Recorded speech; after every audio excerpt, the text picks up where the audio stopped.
प्रदेश के सर्वांगीण और समृद्धि विकास को लेकर मध्य प्रदेश शासन के निर्देश पर नगर पालिका द्वारा बुधवार सुबह श्री राम कॉलोनी स्थित डे केयर सेंटर पर जन संवाद कार्यक्रम का आयोजन किया गया।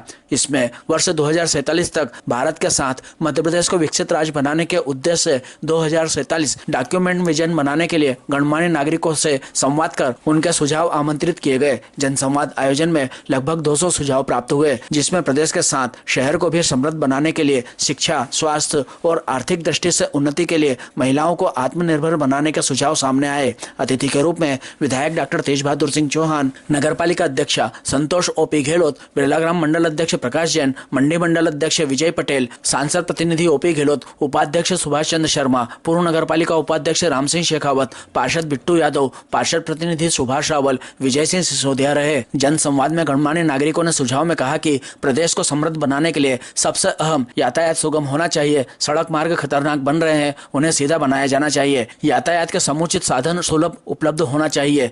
वहीं प्रदेश को शिक्षा का हब बनना जरूरी है। वर्तमान में स्थिति यह है कि शिक्षा के लिए विद्यार्थियों को अपना शहर, जिला, यहाँ तक प्रदेश छोड़कर अन्य स्थानों पर जाना पड़ रहा है। इसलिए जिले के साथ तहसील स्तर पर भी इंजीनियरिंग, मेडिकल कॉलेज सहित अन्य 10 के कॉलेज खुलना चाहिए, क्योंकि जब विद्यार्थी अपने प्रदेश में ही शिक्षा ग्रहण करेगा तो वह आत्मनिर्भर होकर प्रदेश की उन्नति में ही सहायक होगा, जिससे प्रदेश के साथ छोटे शहर भी उन्नति की ओर अग्रसर होंगे। स्वास्थ्य के क्षेत्र में प्रदेश काफी पिछड़ा हुआ है। हाल यह है कि भवन है लेकिन चिकित्सक उपलब्ध नहीं है, इसलिए स्वास्थ्य के क्षेत्र में शासन को अधिक ध्यान देने की जरूरत है। जनसंवाद में पंकज मारू, प्रफुल्ल शुक्ला, हरचरण सिंह चावला, भैरू सिंह चौहान, स्व सहायता समूह के शिक्षक, कोचिंग संचालक, खेल प्रेमी सहित कई गणमान्य नागरिकों ने अपने सुझाव रखे। महिलाओं ने कहा कि प्रदेश को आर्थिक दृष्टि से आत्मनिर्भर होने के लिए आम जनों को भी आत्मनिर्भर बनना होगा। इसके लिए छोटे लघु उद्योगों को प्राथमिकता देने की जरूरत है। महिलाओं को छोटे छोटे कार्यों का प्रशिक्षण देना होगा ताकि वह इन प्रशिक्षण के माध्यम से घर बैठे ही खुद का व्यापार, व्यवसाय या अन्य कोई कार्य कर सके। इससे महिलाएं स्वयं आत्मनिर्भर होगी।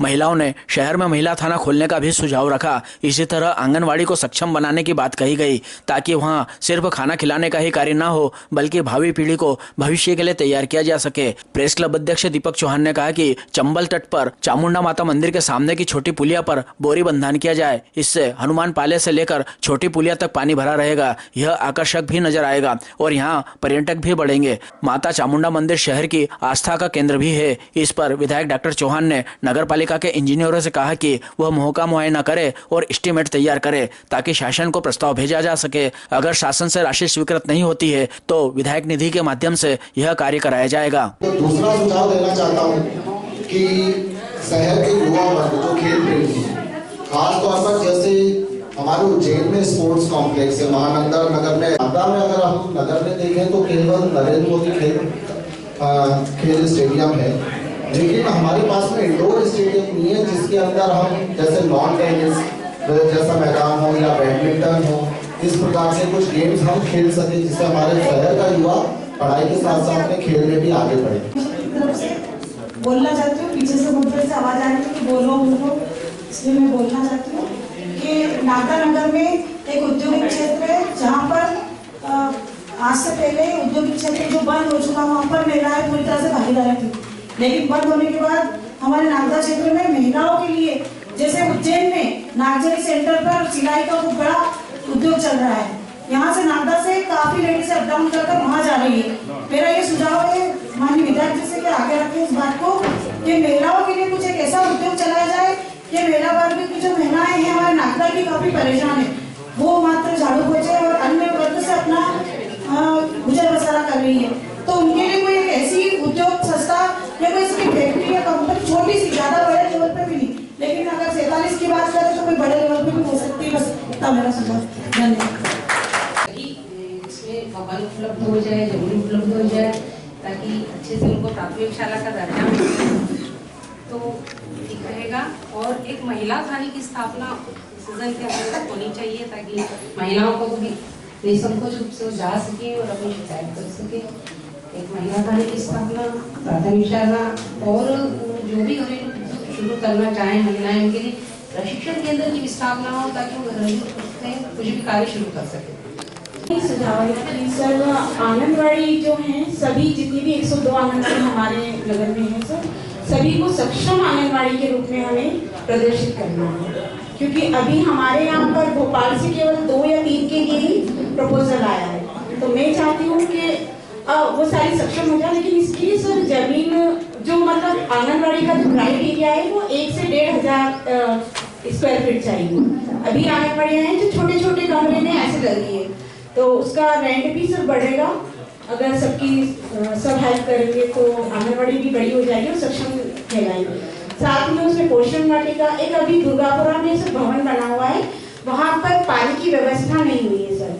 तो मैंने सर वहाँ पर नागर जी से बात की थी, तो वो बोल रहे कि मैडम हम यहाँ से नहीं दे पाएंगे, तो नगर पालिका से पाइपलाइन वहाँ से जो उनका है वहाँ से लानी पड़ेगी, तो हम पाइप दे सकते हैं जन सहयोग से। तो आप वहाँ पर आप बात करके उसमें कंप्लीट करोगे, तो वहाँ पानी की व्यवस्था हो जाएगी सर आंगनबाड़ी भवन में।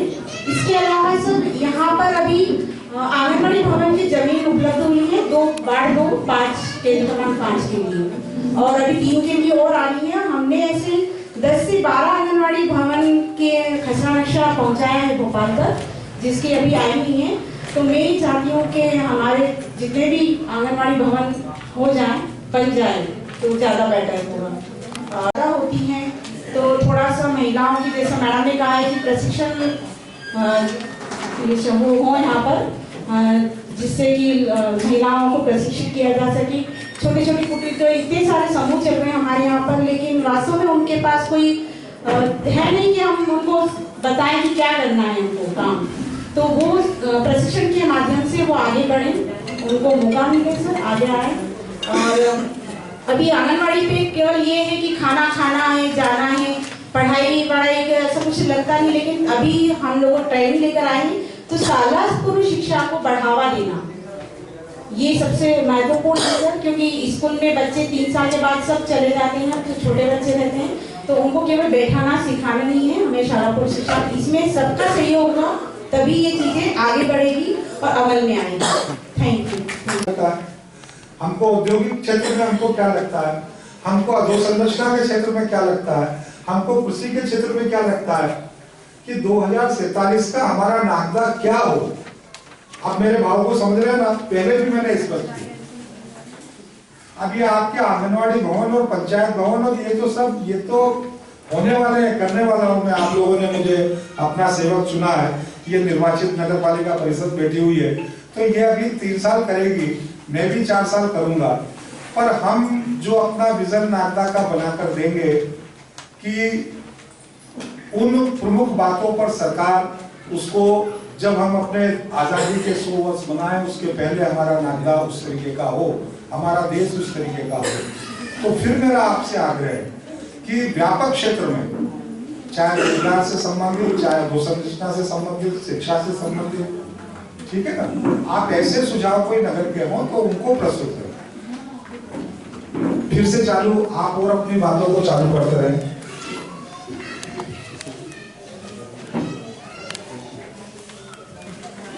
हाँ, तो चावला जी को दे दें।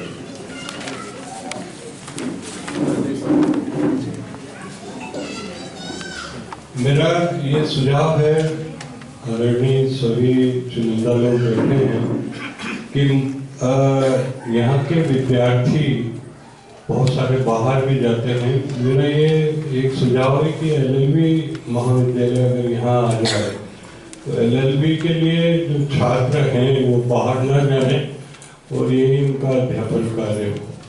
और कुछ हमारे अधिकार तो हमें याद रहते हैं, लेकिन हम कर्तव्य पूर्ण नहीं कर पाते, तो हमें नैतिक मूल्यों की भी बहुत ज़्यादा कमी है। मैं हमारे ऐसे श्रेष्ठ विधायक के हैं जो हमें बार बार इस बात अंकित करते हैं कि हमें नैतिकता भी आना चाहिए। ट्रैफिक है, स्वच्छता है, तो ये अगर हम नैतिक मूल्यों को समझेंगे तो हमारा नगर हमेशा स्वस्थ रहेगा। उनका ये कहना है कि यदि हम कोई गलती करता है उसको पनिशमेंट देते हैं, तो नगर पालिका यदि अच्छे कार्य चाहे वार्ड में या जनप्रतिनिधि या कर रहे हैं तो उन्हें भी पुरस्कृत किया जाए। वास्तु शिक्षक है, 9वीं से 12वीं तक की कक्षा को पढ़ाता हूँ। शिक्षा के क्षेत्र में मुझे मेरा सुझाव है कि 2047 तक जो बच्चे 9वीं और 12वीं के पढ़ के बाहर जाते हैं से संपर्क करते हैं कि वो बाहर पढ़ने के लिए इंजीनियरिंग कॉलेज और मेडिकल कॉलेज की खोज करते हैं, और कभी पास मिल जाता है। भी बच्ची का मेडिकल कॉलेज रतलाम में एडमिशन हुआ तो वो बहुत खुश थी कि नागदा की है और मेडिकल कॉलेज रतलाम मिल गया हमें। तो मुझे लगता है कि अगर यहाँ पर ऐसी सुविधा हो तो उनको आसानी रहेगी। डिजिटल शिक्षा का एक केंद्र बने जहाँ बच्चे ये सीख पाएँ कि डिजिटल तकनीकी का प्रयोग शिक्षा में हम कैसे करेंगे। और कुछ चीज़ें जैसे नगर भ्रमण में करता हूँ तो मुझे लगता है कि बेहतर, मैंने कुछ पॉइंट लिखे हैं, तो बेहतर सड़कें हों, जो पुरानी सड़कें उनका नवीकरण हो। सार्वजनिक परिवहन की बड़ी समस्या है, 50 रुपये ऑटो का लगता है, कोई भी कहीं थोड़ी दूर भी जाए। तो सिटी में सार्वजनिक परिवहन यदि 24 घंटे उपलब्ध हो तो अच्छा होगा। और पर्यटन में जैसे हम लोग घूमने जाते हैं अपने परिवार के साथ, तो मुझे ऐसा लगता है कि जैसे आसपास के मंदिरों में या और संशोधन हो, विकास हो, तो वहाँ पे लोग अधिक मात्रा में जाएं। चंबल के आसपास हम इको पार्क का निर्माण हम कर सकते हैं। ये मेरा सुझाव है। धन्यवाद। तो इस पाइप को बंद करने में कितनी लागत लगी? 2 पाइप है, 2 हो, 4 हो, 6 हो। भाई वो पुलिया तो बनी हुई है, वो प्रस्ताव छोड़ो आप, वो लंबे बड़े प्रस्ताव नहीं, उसकी चर्चा नहीं कर रहा हूँ। आज मैं यहाँ पर उपस्थित हूँ तो उपस्थिति का कुछ लाभ मिलना चाहिए। तो उस पाइप को अगर सब बंद कर दें यहाँ पर तो कितनी लागत लगेगी? आप इस बार देखिए, वो पुरानी छोटी रबड़ बनी हुई है, केवल उन पुलिया के जो पाइप है उन पाइप को पैक करना है। आप करा दीजिए, मैं अपनी विधायक निधि से दूंगा और उतना पानी बाकी जो आप बड़े प्रोजेक्ट की बात कर रहे हैं वो कर ही रहे। सीएस में ट्रैफिक खूब बढ़ने वाला है। अगर हम यहाँ पर अगर सिग्नल की व्यवस्था करें तो उससे ट्रैफिक भी कंट्रोल होगा, और जो एक्सीडेंट होते हैं उनपे भी हम अंकुश लगा पाएंगे। राजस्थानी होटल पर वैसा कुछ हो रहा है, वहाँ पे अगर सिग्नल भी लग जाए, जैसे उज्जैन में जो लगे हैं बाईपास पर और एक रिंग रोड पर, अंजनी नगर पर भी वैसे आए दिन गाड़ियां टकराती हैं, तो अगर वहाँ पर सिग्नल की व्यवस्था रहेगी तो ट्रैफिक काफी कंट्रोल हो जाएगा। मैं ऐसा सोचता हूँ कि शहर जिस हिसाब से बढ़ रहा है और युवाओं के लिए, पढ़ने वाले बच्चों के लिए शहर में एक बड़ी लाइब्रेरी होना अति आवश्यक है। एक तो है ही से नगर पालिका की, दूसरा विधायक जी बैठे हैं, हमारे नगर पालिका अध्यक्ष प्रतिनिधि बैठे हैं। अपना जो नया बस स्टैंड है सीएस को देखते हुए हमें उसको प्रारंभ करना चाहिए।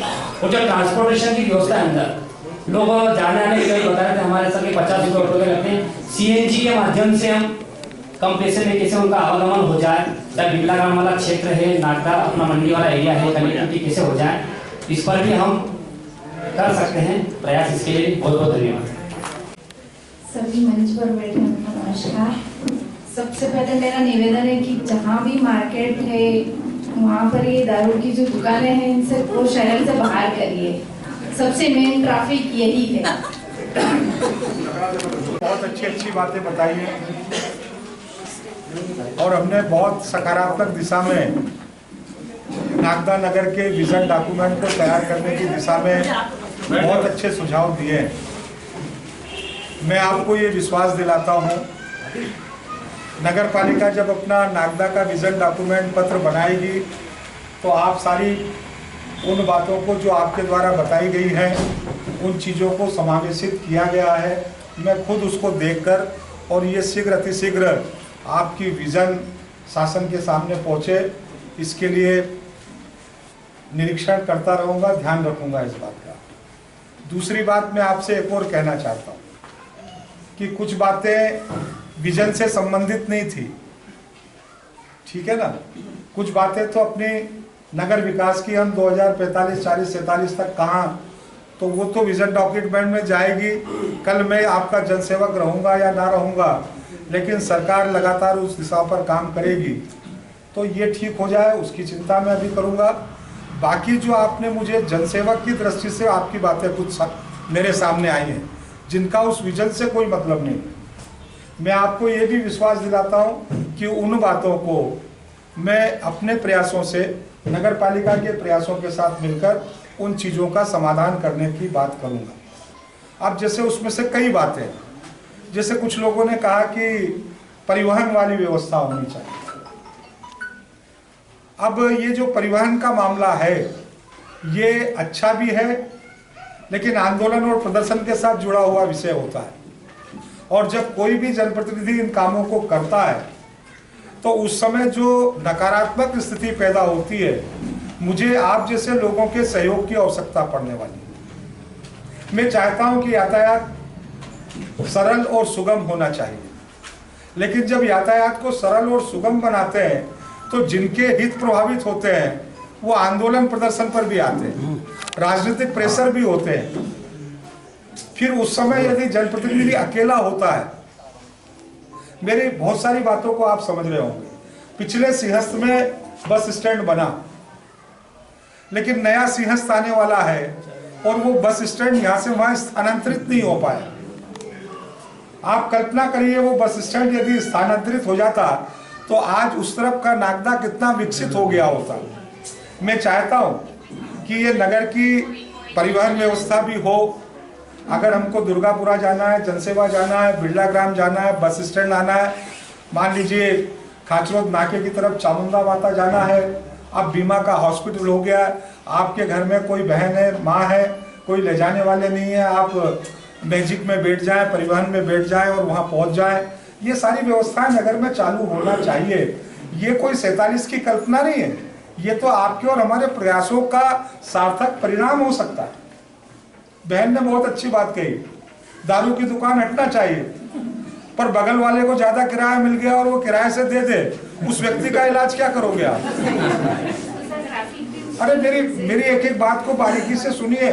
मैं आपकी बात जितने गंभीरता के साथ मैं आपके विचारों को ले रहा हूं, आपके भावों को ले रहा हूं, तो ये कुछ चीजें ऐसी हैं, मान लीजिए इस मोहल्ले में दुकान नहीं खुलना चाहिए। इस बार जब दुकानें लग रही थी तो मैंने बहुत संघर्ष किया।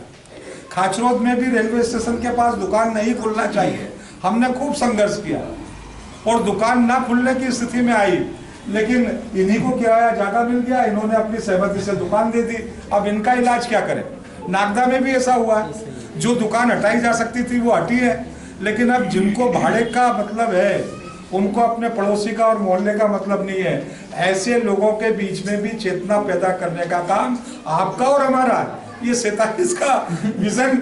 तो ये कुछ चीजें जो मैंने आपने इस तरीके की जितनी भी चीजें बताई हैं, मेरा निश्चित रूप से प्रयास होगा कि उस दिशा में आप और हम सब लोग मिलकर काम करेंगे। अभी मैं भारी वाहन सड़कों पर खड़े नहीं होने चाहिए, कभी भी एक्सीडेंट हो सकते हैं। हमने रिंग रोड का निर्माण कर दिया है, भारी वाहन रिंग रोड से निकलने चाहिए।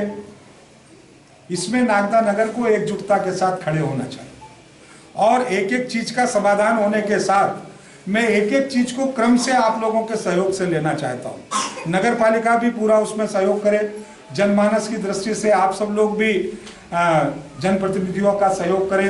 एक तो आज मैं आपसे ये निवेदन करूंगा, आप लोगों के विजन के साथ मेरे भी जो नगर के विकास के दूरदृष्टि के विजन है उनको भी शासन की तरफ पहुंचाने का काम करूंगा। लेकिन आज इस मंच से एक बात और कहूंगा, मैं यहाँ पर कांग्रेस या भाजपा की बात नहीं करता। मैं नगर पालिका की परिषद को कभी कभी देखता हूँ, जनप्रतिनिधियों के उद्बोधन भी सुनता हूँ, विषय भी सुनता हूँ। मैंने आज नगर के सब बुद्धिजीवी वर्ग के लोगों का दिशा इस तरफ आकर्षित करने का काम किया। ये हिंदुस्तान की सरकार मोदी जी के नेतृत्व में, मध्य प्रदेश की सरकार माननीय मोहन जी के नेतृत्व में विकसित भारत के संकल्प के साथ आपके सुझावों को जुटाकर और उस दिशा में काम करना चाहती है, विजन। और यदि नगर के जनप्रतिनिधि विजन में उपस्थित नहीं होंगे, कितना बड़ा हम नगर में हमने किन जनप्रतिनिधियों को चुनकर भेजा, वो अपने आपसी लड़ाई झगड़े में व्यस्त है कि उनको नगर की चिंता है, आरोप प्रत्यारोप में व्यस्त है या नगर की चिंता है। आज नगर का इतना बड़ा समुदाय यहाँ पर आकर एकत्रित हुआ है, तो क्या जनप्रतिनिधि के नाते, नगर पालिका में निर्वाचित जनप्रतिनिधि के नाते नगर विकास में क्या महत्वपूर्ण बात होना चाहिए, हमको यहाँ उपस्थित होकर नहीं रखना चाहिए? नगर पालिका से मेरा आग्रह है, उनको एक बार फिर से स्मरण पत्र भेजिए, ये पत्र भी भेजिए और उनसे विशेष गुलाब का फूल देकर आग्रह करिए कि गांधीवादी तरीके से बिना आरोप प्रत्यारोप लगाए, बिना कोई शिकवा शिकायत किए, और सीएमओ साहब और नगर पालिका से कहूँगा वो पत्र उनके पास भेजिए और कब आप वापस लेने जाएंगे ये समय भी उनको बताइए और उनके सुझावों को लिखित में भी आप लोग प्राप्त करिए और फिर पूरा विजन डॉक्यूमेंट बनाइए और इसको मुझे भी एक बार बताइए और फिर इसको शासन की तरफ भेजने का काम करेंगे। आप सब लोग आए, मैं आप सबका धन्यवाद और कृतज्ञता व्यक्त करता हूँ कि आपने शासन की मंशा पर आपने जो सकारात्मक सहयोग दिया, मैं शासन की ओर से आपका धन्यवाद और कृतज्ञता व्यक्त करता हूँ। नगर पालिका ने इस कार्यक्रम को आयोजित किया, उनको भी धन्यवाद करता हूँ। सभी को नमस्कार।